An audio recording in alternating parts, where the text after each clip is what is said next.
ইসলামী আন্দোলন বাংলাদেশ সহ যত সহযোগী সংগঠন রয়েছেন এবং আমাদেরকে যারা মহব্বত করেন, খবরদার, আমরা ব্যক্তির চেয়ে দল বড়, দলের চেয়ে দেশ বড়।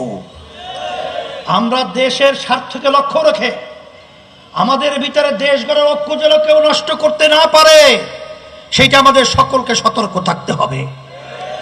সাথে সাথে আমি আমার নেতা কর্মীদেরকে বলবো, আপনারা বক্তব্য রাখবেন, স্লোগান তুলবেন, খবরদার তার ভিতরে কোনো সময় যেন শিষ্টাচার বহির্ভূত কোনো স্লোগান বক্তব্য না হয়।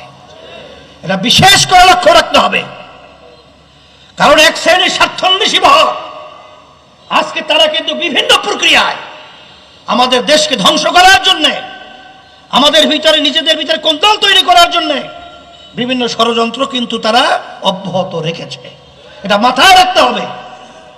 সাথে সাথে অন্য অন্য রাজনৈতিক দল যারা রয়েছেন, আমি সকলকে আহ্বান জানাবো, সকলকে বলবো যে আপনারাও কথা বলবেন, সেই কথার ভিতরে শিষ্টাচারিতা এটা যেন ব্যাহত না হয়, এটা বিশেষ করে লক্ষ্য রাখতে হবে।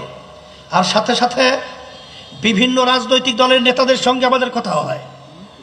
আমি তখন তাদেরকে বলেছিলাম যে আসেন, বহুদিন ক্ষমতার স্বাদ আমরা ভোগ করেছি, আসেন 5ই আগস্টের পরে এখন সুন্দর একটা দেশ গড়ার সুযোগ এসেছে।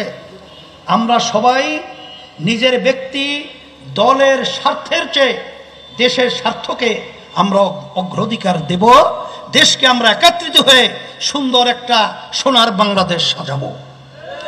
সেই লক্ষ্যকে সামনে রেখেই যদি আমাদের কথায়, আমাদের স্লোগানে যদি কেউ কোনো কষ্ট পেয়ে থাকেন, আমরা আন্তরিকভাবে দুঃখ প্রকাশ করছি।